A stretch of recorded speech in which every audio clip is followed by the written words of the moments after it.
Aujourd'hui, il n'y a pas de thématique précise. On a donc décidé de vous présenter les réponses apportées à vos questions les plus fréquentes des dernières semaines, des questions que vous avez posées au service médical.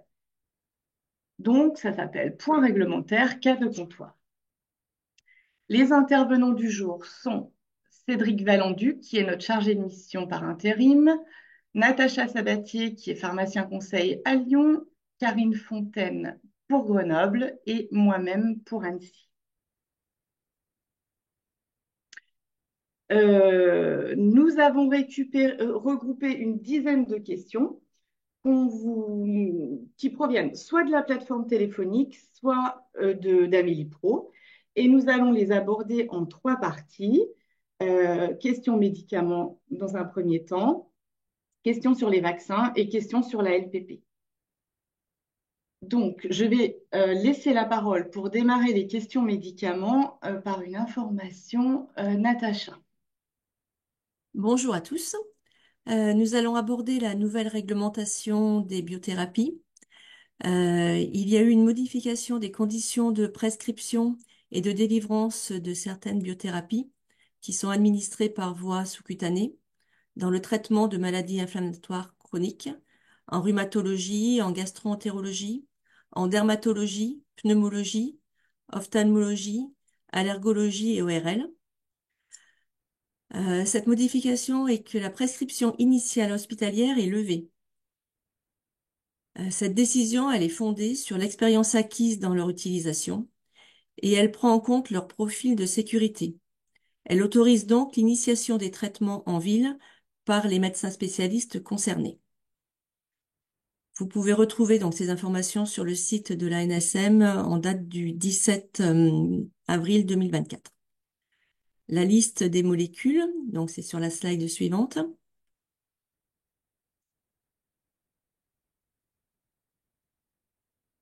Voilà, donc la liste des molécules est la suivante. Ce sont principalement des immunosuppresseurs. Vous pouvez retrouver par exemple l'Humira ou le Kevzara, le Cosentyx ou le Stelara. Et il y a aussi des nouvelles classes des classes de médicaments. Euh, il y a le Fansara, il y a le Dupixent, il y a le Xolair. Euh, En pratique, au comptoir, en fait, donc vous pouvez vérifier comme d'habitude les conditions de délivrance de tout médicament à statut particulier et aussi l'habilitation du médecin sur medispar.fr. À noter que la liste des médicaments de biothérapie est mise à jour progressivement. Je te laisse la main maintenant, Sophie. J'ai un problème avec le diaporama. Voilà. Le cas numéro 2, c'est aussi une information. On voulait vous rappeler la commercialisation du Nefopam, Panpharma, 30 mg en comprimé, qui est un médicament générique de l'Acupan comprimé, qui lui n'est pas disponible en France. Donc, c'est toujours un inhibiteur de la recapture de la dopamine, de la noradrénaline et de la sérotonine. Et il est indiqué dans le traitement symptomatique des affections douloureuses aiguës, notamment des douleurs post-opératoires. C'est pour l'adulte et l'enfant de plus de 15 ans. C'est un liste 1. Ça va nous permettre, je pense, de boire beaucoup moins d'acupant injectable qui est à prendre sous la langue ou par voie orale et qui, dans ce cas-là, est aura MM, donc non remboursable. Je te repasse la main, Natacha, pour la mélatonine. Oui, merci. Donc là, on va faire un point sur la mélatonine, notamment sur le zénito. L'assurance maladie a constaté une forte recrudescence des prescriptions de zénito en dehors de ces indications de prise en charge par l'assurance maladie. Vous avez dû d'ailleurs recevoir, comme les médecins, un mail d'information osmose qui rappelle les indications de prise en charge. Effectivement, en 2023, les prescriptions de génitaux hors AMM ont concerné 17% d'assurés de plus de 19 ans. Donc vous, pharmaciens d'officine, on vous rappelle d'être extrêmement vigilant lors de la dispensation du Zlénito. Vous pouvez retrouver l'article sur amélie.fr/pharmacien. Slide suivante. Donc, la prise en charge du zénito. Donc, elle se fait uniquement selon l'indication AMM pour le traitement de l'insomnie chez les enfants et les adolescents de 2 à 18 ans qui présentent un trouble du spectre de l'autisme et ou un symptôme de Smith-Magenis, lorsque les mesures d'hygiène du sommeil ont été insuffisantes. Mais il y a un cas à part, c'est le cas particulier d'un CPC, c'est-à-dire cadre de prescription compassionnelle. Nous en reparlerons un petit peu plus tard dans le webinaire. Et donc, ce cas, donc, il est pour le traitement des enfants âgés de 2 à 18 ans présentant un trouble de rythme veille-sommeil associé à des troubles développementaux et des maladies neurogénétiques, comme le syndrome de Rett, le syndrome d'Angelman ou la sclérose tubéreuse. Et bien sûr, pas de prise en charge du zénito au-delà de 18 ans. Comme on parle de la mélatonine, on revient en fait sur les préparations magistrales, car on a eu beaucoup de questions à ce niveau.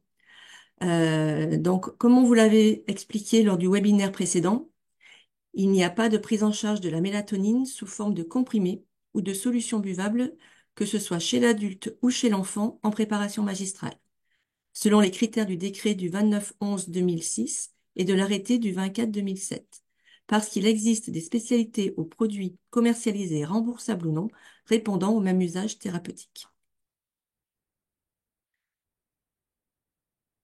On vous a mis un tableau récapitulatif que vous pouvez retrouver dans le livret Aura, l'essentiel de la réglementation à l'officine en page 43, qui vous sera mis en fin de webinaire. Donc, sur ce tableau, on peut voir donc les règles de prescription et de prise en charge, comme je viens de vous l'expliquer. Donc, la mélatonine en préparation magistrale, ce n'est pas pris en charge. Le zénito, de 2 à 18 ans, c'est pris en charge dans l'indication AMM et dans le cadre de prescription compassionnelle. Et ce n'est pas pris en charge pour l'adulte. Et le circadin n'est pas pris en charge pour les adultes de 55 ans et plus. Voilà, donc là maintenant je laisse la main à Karine par rapport à l'accès compassionnel, justement. Bonjour. Donc, comme Natacha l'évoquait, vous pouvez être amené à rencontrer des cadres de prescription compassionnelle. Et c'est quelque chose pour lequel on est souvent interrogé. Nous avons prévu de vous présenter les accès dérogatoires aux médicaments. Donc, ça peut se manifester dans votre exercice par des ordonnances qui vont porter la mention prescription dans le cadre de la prescription compassionnelle. Il existe d'autres régimes dérogatoires, mais vous, c'est celui-ci qui va vous concerner.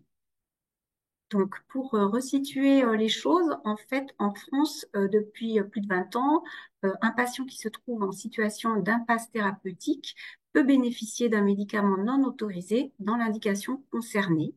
Mais pour ceci, il y a plusieurs conditions qui doivent être réunies. Donc, il doit s'agir d'une maladie grave, rare et invalidante, pour laquelle il y a une absence de traitement approprié. Le traitement ne peut pas être différé et l'efficacité et la sécurité de ce médicament doivent être fortement présumées. Donc, depuis juillet 2021, deux régimes d'autorisation dérogatoire cohabitent. Ce sont des régimes qui remplacent les ATU et RTU, pour ceux qui ont connu ces régimes-là.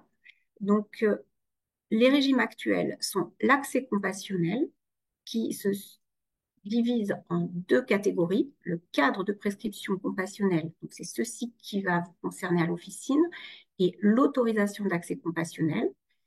Et par ailleurs, il existe aussi des accès précoces. Diapo suivante. Alors, pour bien comprendre, l'accès compassionnel, c'est un régime dérogatoire qui est prévu pour des médicaments non destinés à être commercialisés dans l'indication concernée. Donc, le laboratoire n'a pas entamé de démarche en vue d'une AMM. Il peut s'agir d'une utilisation qui est validée par les pairs lorsqu'un besoin médical n'est pas couvert, comme dans le cas d'une maladie rare ou en dernier recours. Ces accès compassionnels se font la plupart du temps sur l'initiative de l'ANSM et les médicaments concernés peuvent être pour certains délivrés en PUI, donc pharmacie à usage intérieur des établissements de santé, ou bien en officine. Ils sont accordés, ces accès compassionnels, par l'ANSM. Et donc, nous l'avons vu précédemment, on a deux sous-catégories. Donc, le cadre de prescription compassionnelle, c'est ici que vous pouvez être amené à intervenir. Donc, ce cadre de prescription compassionnelle qu'on appelle aussi CPC, de quoi s'agit-il? Il s'agit en fait d'un cadre réglementaire dont l'objectif est de sécuriser une pratique de prescription hors AMM. Donc, en fait, cela concerne des spécialités qui disposent d'une AMM dans d'autres indications, mais pour lesquelles, mais qui font, lorsqu'elles font l'objet, pardon, d'une prescription hors AMM bien établie sur les territoires français, ont la nécessité d'avoir cette pratique encadrée par ce cadre de prescription compassionnelle. Donc, dans ce cas de figure, l'autorisation est délivrée pour une durée de 3 ans renouvelable et la demande est à l'initiative de plusieurs instances, donc très souvent l'ANSM, mais ça peut aussi être des ministres, des conseils nationaux professionnels. Voilà, donc ça c'est pour le premier cas de l'accès compassionnel. Le deuxième cas, c'est l'autorisation d'accès compassionnel. Donc là, c'est un peu plus restreint. C'est quelque chose qui est effectué à la demande d'un prescripteur pour un patient donné. Donc c'est un accès nominatif. L'autorisation est délivrée pour une période maximale d'1 an renouvelable. Et il s'agit là d'un médicament qui ne dispose pas d'AMM, quelle que soit l'indication thérapeutique. À côté de ce statut d'accès compassionnel, on retrouve, mais là c'est plus pour votre information, l'accès précoce. Donc cet accès précoce est prévu pour les médicaments destinés à être commercialisés dans l'indication concernée. Donc le laboratoire a entamé des démarches pour une demande d'AMM. Cela concerne des médicaments présumés innovants. Donc, l'idée, c'est de faire bénéficier précocement un patient ayant un besoin médical non pourvu, faire bénéficier précocement de cette innovation. Et dans ce cas, la délivrance a lieu en PUI et ces accès précoces sont accordés par la HAS. Diapo suivante. Alors, vous avez dans ce tableau que vous pouvez retrouver dans le livret l'essentiel de la réglementation à l'officine, la synthèse de ce que je viens de vous exposer, donc qui résume les caractéristiques de ces accès dérogatoires. Donc, pour les médicaments qui s'inscrivent dans un CPC, donc cadre de prescription compassionnelle, c'est la partie qui est entourée en rouge. Vous avez, certains peuvent être délivrés en officine, c'est là que vous allez être concerné, et d'autres en PUI.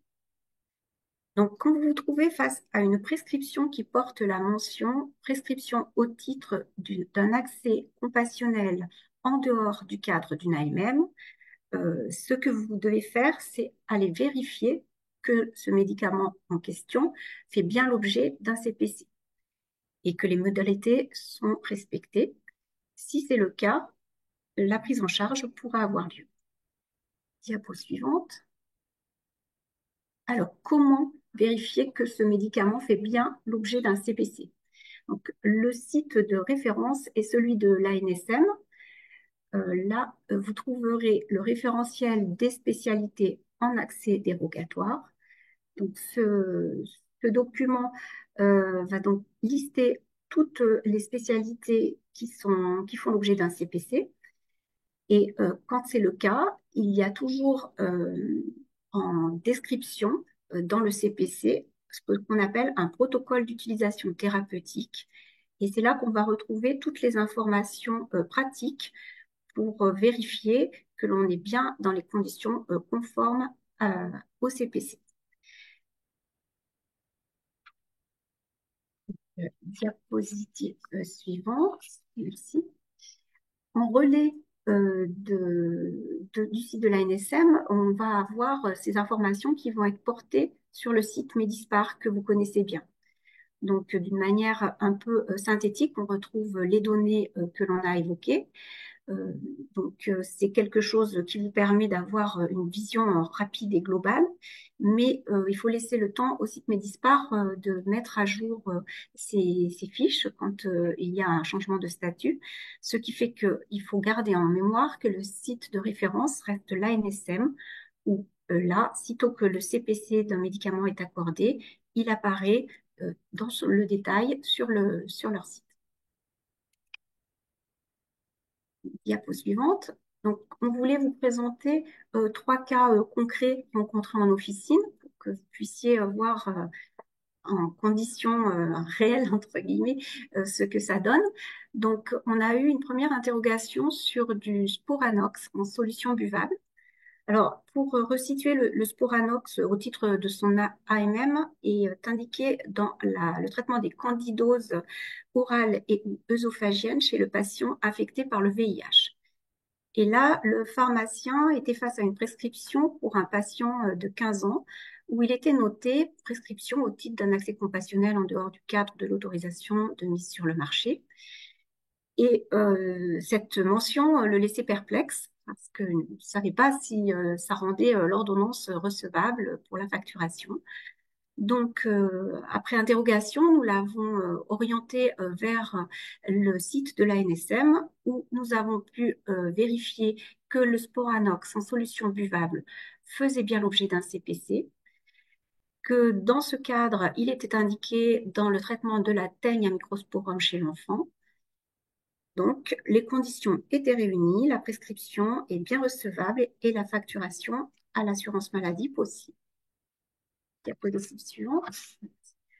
Un autre cas est celui du Pégasis. Donc, le pharmacien se trouvait face à une ordonnance hospitalière qui émanait d'un hématologue.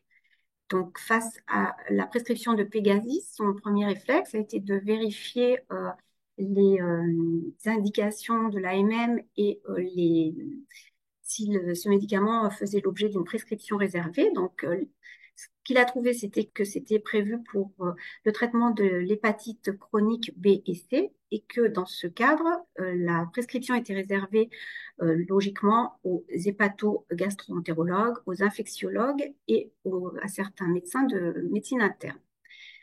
Se trouvant face à une ordonnance faite par un hématologue et avec cette petite annotation de prescription au titre d'un accès compassionnel, il était un petit peu dérouté. Donc, suite à son interrogation, nous l'avons orienté vers le site de l'ANSM où nous avons pu vérifier que le Pégasis faisait l'objet d'un CPC. Dans le cadre de ce CPC, il était prescrit pour un traitement de syndrome myéloprolifératif et le protocole d'utilisation thérapeutique détaillait que dans ce cadre, le prescripteur habilité était l'hématologue avec une ordonnance hospitalière.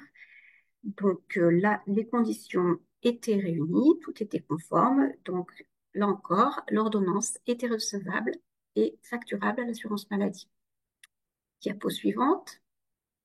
Le troisième exemple porte sur le Protopic à 1% en pommade, donc c'est du tacrolimus qui était prescrit sur une ordonnance classique. Donc pour rappel, le Protopic, classiquement, c'est un médicament d'exception dont la prescription est réservée aux dermatologues et aux pédiatres. Et l'indication de prise en charge est le traitement des poussées dans la dermatite atopique sévère chez l'adulte et l'adolescent. Donc ici, le pharmacien était surpris de voir cette prescription sur une ordonnance classique avec toujours cette mention. Alors là, c'était médicament bénéficiant d'un cadre de prescription compassionnelle. Donc, même interrogation quant à la recevabilité de l'ordonnance. Donc, nous sommes allés vérifier sur le site de l'ANSM. Le Protopic 0,1% pommade apparaît bien comme entrant dans le cadre d'un CPC pour l'indication de vitiligo chez l'adulte et l'enfant. Et dans ce cas, le protocole d'utilisation thérapeutique précise que la prescription est réservée au dermatologue seul. Donc, c'est un peu plus restrictif que quand c'est traité comme le médicament d'exception et que toujours dans le cadre du CPC, l'ordonnance d'exception n'était pas nécessaire. Donc, tout était conforme avec cette ordonnance. L'ordonnance était donc facturable à l'assurance maladie. Je passe la main à Sophie. Je reprends la main pour vous dire quoi faire devant une ordonnance avec un prescripteur qui est belge ou qui est espagnol. Donc, on voulait vous rappeler qu'il y a bien une reconnaissance des prescriptions de médicaments ou de dispositifs médicaux quand l'ordonnance est réalisée par un prescripteur membre de l'Union européenne ou de l'espace économique européen. Les médicaments et les dispositifs médicaux prescrits pourront être délivrés et pris en charge si le médicament est autorisé à la vente et disponible en France et si la prescription est écrite en français. Donc, dans ce cas-là, le tiers payant est possible.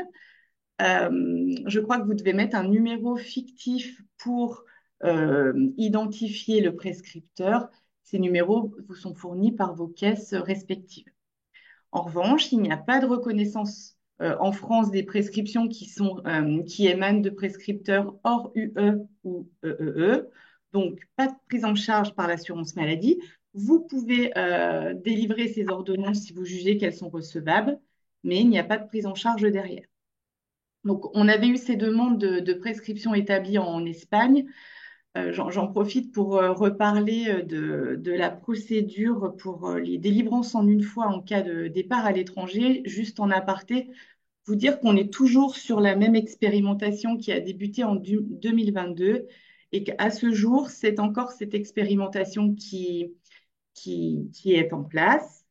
On attend des modifications, mais voilà, on vous rappelle que vous devez bien scanner vos prescriptions avec l'accord du médecin pour le départ.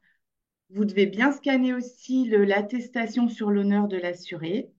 Et après, quand vous avez des médicaments, alors bien sûr, il faut respecter les délivrances réglementaires des médicaments.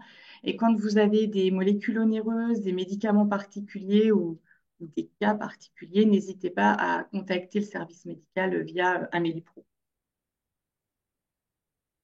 Alors, maintenant, on va faire le cas numéro 6. Karine. Alors, le cas numéro 6 concerne des interrogations que nous avons au sujet des trousses d'urgence, le nombre de trousses d'urgence autorisées dans le cadre d'un protocole d'accueil individualisé.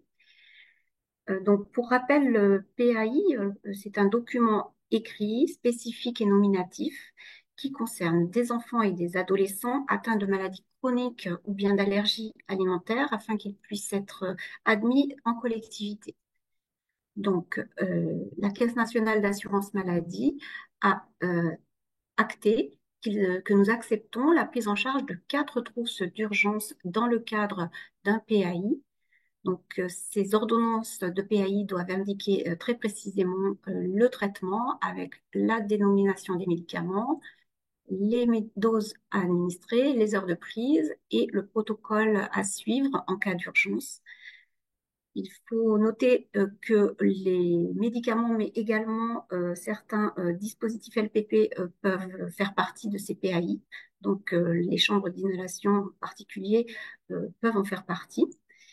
Et nous attirons également votre attention sur le fait que ces trousses d'urgence dans le cadre d'un PAI sont à distinguer des trousses de voyage ou les trousses estivales de secours qui, elles, ont un contenu qui ne peut pas faire l'objet d'une prise en charge par l'assurance maladie.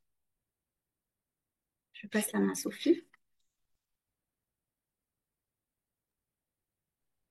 La question numéro 4 concernait une prescription de clozapine. Un pharmacien a-t-il le droit de délivrer la clozapine suite à une ordonnance faite par un médecin généraliste ayant un diplôme universitaire de gériatrie? La réponse est non. À ce jour, il n'y a pas de dérogation possible. La prescription de clozapine, elle est restreinte aux spécialistes, psychiatres, neurologues et gériatres.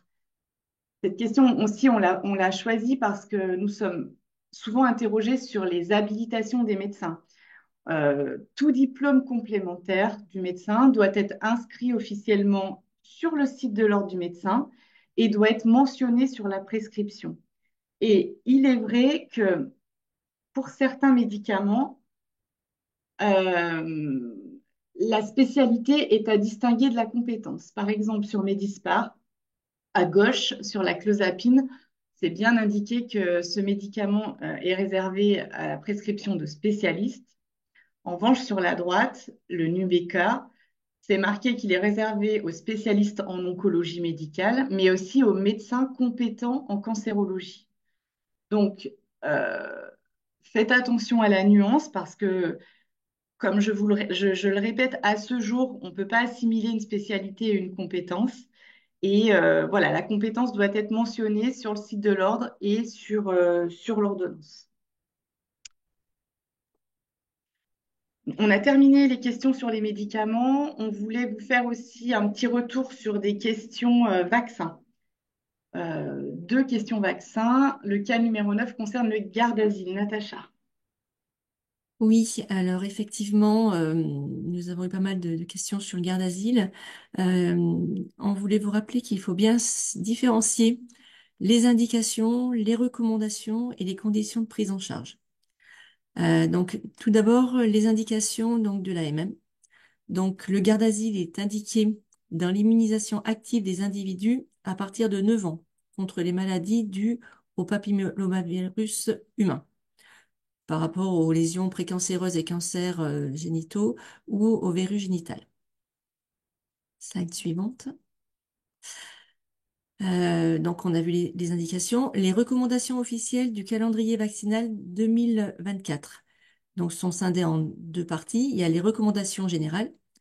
Et là, donc, la vaccination est recommandée pour toutes les jeunes filles et tous les jeunes garçons âgés de 11 ans à 14 ans révolus.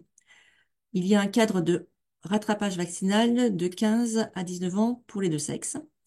Et il y a des recommandations particulières pour les hommes ayant des relations sexuelles avec les hommes jusqu'à l'âge de 26 ans révolus ou pour les candidats à une transplantation d'organes solides dès l'âge de 9 ans jusqu'à l'âge de 19 ans révolus.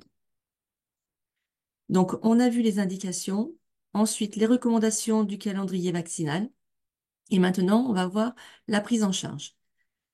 Dans ce cas, donc, le remboursement sécurité sociale a été fait pour des populations recommandées suite à l'avis HAS de décembre 2019, suivant l'arrêté du 30 novembre 2020 qui est paru au journal officiel du 4 décembre 2020. Donc, en fait, cela reprend toutes les recommandations du calendrier vaccinal 2024.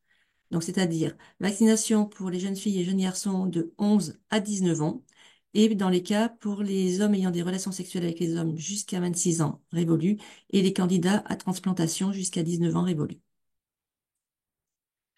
Maintenant, je laisse la main à Sophie. Oui, on a aussi des questions sur le Nimarix. Donc, de la même manière, il faut bien distinguer l'indication de la prise en charge et des recommandations.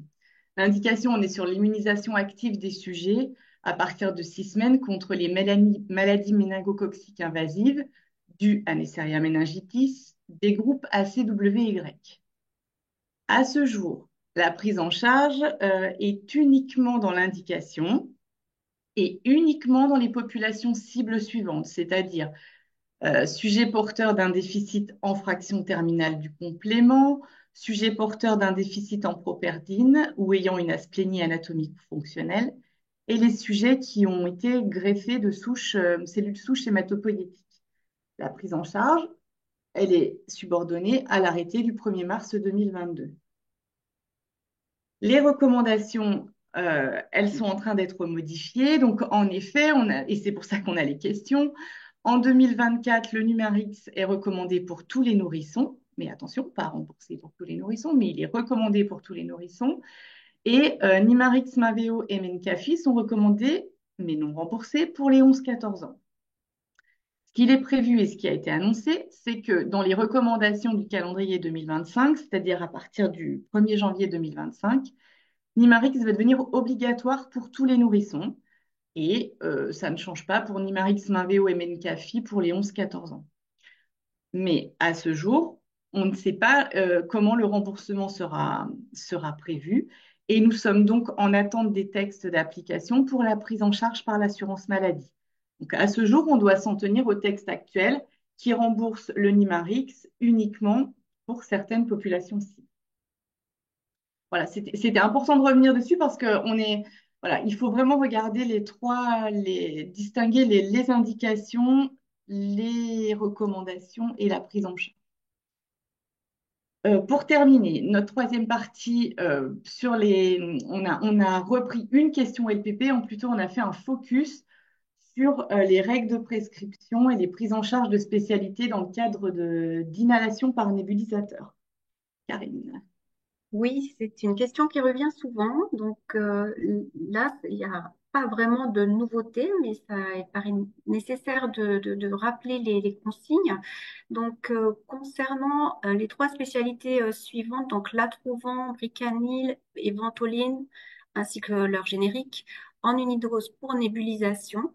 Donc ces trois spécialités, si elles sont prescrites par un pneumologue ou un pédiatre, la prise en charge par l'assurance maladie du médicament et de l'allocation d'aérosol est possible. Si la prescription émane d'un autre prescripteur, la prise en charge n'est pas possible, ni pour le médicament, ni pour l'allocation de l'aérosol, selon le principe suivant qui est que l'accessoire suit le principal.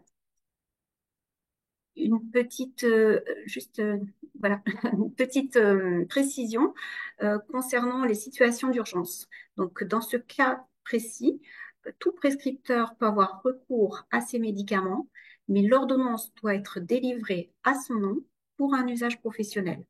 Donc, il convient de ne pas facturer avec la carte vitale du patient qui va bénéficier du traitement. Diapo suivante. Concernant le Pulmicort et ses génériques, à ce niveau, il y a eu un assouplissement des règles de prise en charge depuis 2020. Donc, dorénavant, on ne fait plus de distinction pour la prise en charge entre les adultes et les enfants. Donc, la prise en charge s'observe pour le médicament et l'allocation de l'aérosol. Diapo suivante. Concernant le beclospine, donc le rappel de l'ITR, c'est la ligne du bas de la diapo. Donc, c'est le traitement continu de l'asthme chez l'enfant de moins de 12 ans. Donc, c'est la seule indication de prise en charge. Ce qui signifie qu'au-delà de 12 ans, il n'y a pas de prise en charge possible, ni pour la spécialité, ni pour l'allocation de l'aérosol.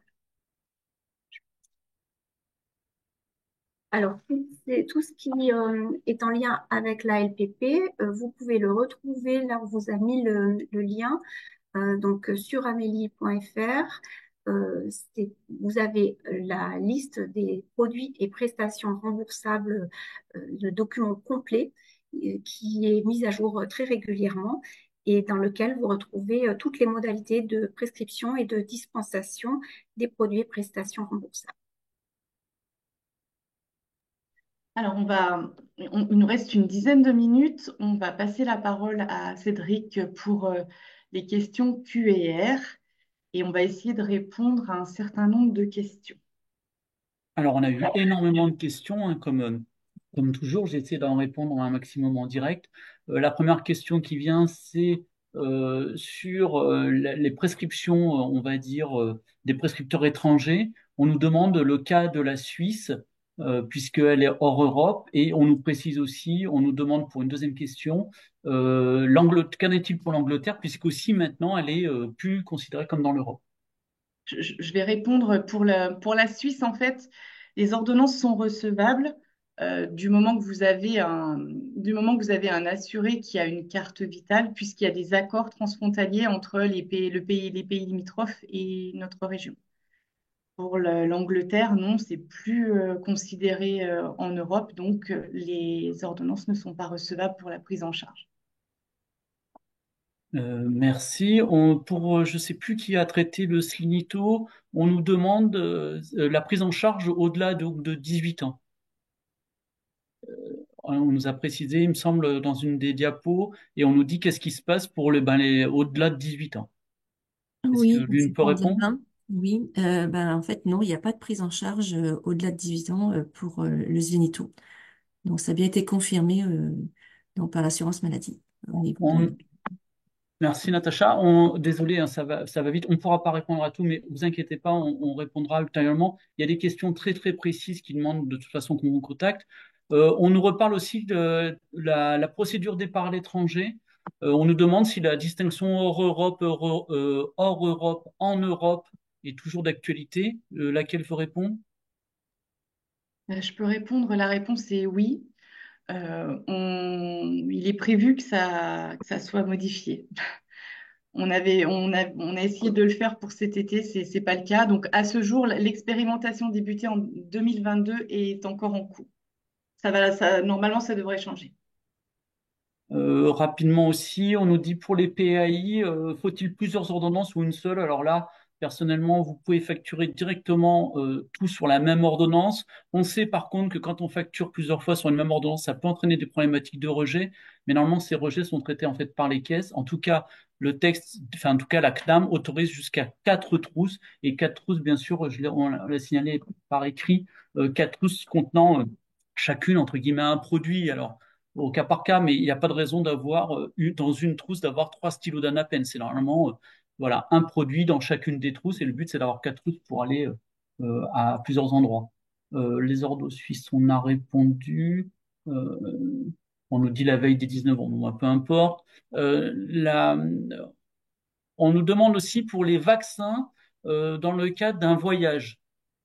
Est-ce que l'Avrix, par exemple, l'Avrix est-il pris en charge s'il est prescrit sur l'ordonnance pour un voyage? L'Avrix, l'injection alors oui, il faut distinguer l'injection de la prise en charge, mais en tout cas, l'Avrix pour un voyage n'est pas pris en charge. Et en pharmacie, les injections que vous pouvez faire, les administrations de vaccins, c'est selon le calendrier vaccinal. Et cette vaccination dans le cadre d'un voyage d'Avrix n'est pas mentionnée au calendrier vaccinal. Donc, vous ne pouvez pas la faire à la pharmacie. Et il n'y a pas de prise en charge. On nous demande aussi, du coup, faut-il un accord de la sécurité sociale pour les départs à l'étranger? Là, je vous renvoie vers la procédure qui est en place depuis juin 2022. Techniquement, en fait, les pharmaciens délivrent directement dans le respect de la réglementation pour les voyages et des produits sont exclus, et notamment les produits médicaments d'exception, les trousses d'urgence, etc. Tout est sur Amélie, hein, il y a une procédure depuis juin 2022. Il n'y a plus besoin techniquement d'accord de la sécurité sociale. Attention, par contre, respect de la réglementation, etc. On nous redemande aussi, concernant les aérosols, dont la prescription est réservée aux pneumologues, un médecin conseil m'avait appelé pour me dire qu'il y avait une tolérance en pénurie de pneumologues. C'est faux. Il n'y a pas vraiment de tolérance. On doit appliquer la réglementation. Les pneumologues sont habilités à prescrire. Je rappelle rapidement que ces produits dans leur RCP sont mentionnés comme quoi ils doivent être délivrés, enfin en tout cas utilisés à proximité d'un service de réanimation, ce qui n'est pas le cas en fait quand les patients sont à domicile avec de la terbutaline, avec de la ventoline aérosol, etc. On peut entendre qu'il y a des pénuries de pneumologues, c'est pas un problème, mais par contre, une initiation directe par un généraliste n'a pas lieu d'être pour ce type de produit. Euh, Tiens, une question sur le PAI qui revient. Du coup, peut-on délivrer 4 chambres d'inhalation dans le cadre d'un PAI? Peut-être, Karine, tu avais traité les PAI, selon Euh, toi? oui, ça peut faire partie, puisque ça fait partie du traitement de la PAI, donc les 4 chambres. L'idée, c'est d'avoir 4 trousses à différents endroits, donc il faut qu'elles soient complètes. Simplement, ça, je précise aussi qu'en effet, 4 chambres, mais en effet, dans le cadre des programmes de contrôle LPP, vous pouvez être entre guillemets retoqué par un indu. À ce moment-là, il faut faire une réclamation en précisant que c'est dans le cadre d'un PAI et du coup, ça sera en fait, l'indu sera annulé ou corrigé, etc. Mais en fait, la tolérance des 4 trousses, elle permet pas de supplanter les logiciels classiques de rejet prévus par la réglementation. Par contre, on confirme bien, c'est bien, on peut bien faire 4 chambres. Par contre, sachez que voilà, dans le cadre des programmes LPP de contrôle, ça peut poser un problème. Il est 13h42, ça c'était 1 heure dans 3 minutes. On va arrêter là les questions. On vous remercie. On est désolé pour pas tout répondre, mais sachez qu'on enregistre toutes vos questions. Il y en a encore beaucoup. Je vais laisser passer la main à Sophie pour qu'elle termine et vous redonne deux, trois informations importantes. Oui, donc juste pour terminer, ben, vous redire que notre livret, l'essentiel de la réglementation, on en fait la pub, mais est toujours disponible sur le site Amélie Pharmacien. Donc, vous allez dans votre exercice professionnel, création et vie d'une officine, et vous le retrouvez tout en bas de la page. Euh, Vous dire aussi que pour toute question, vous pouvez contacter le service médical, soit via la plateforme téléphonique au 3608. Donc ça, c'est une plateforme régionale où il y a, voilà, vous pouvez avoir des informations, vous pouvez joindre les pharmaciens de permanence. Et puis, vous avez votre messagerie Amélie Pro pour nous poser vos questions par mail. Vous dire aussi que ce webinaire sera en replay d'ici la fin de la journée sur notre chaîne YouTube. Vous avez le lien ici, que vous allez donc recevoir le PowerPoint. Et vous remercier pour être présent aujourd'hui. On essaye de faire ce webinaire de manière régulière, histoire de vous tenir informés. Merci à toute l'équipe d'avoir participé. C'est un travail dense et je vous souhaite un bon été. On se retrouve fin septembre sur une nouvelle thématique selon l'actualité du moment. Très bonne fin d'après-midi, bel été. Au revoir.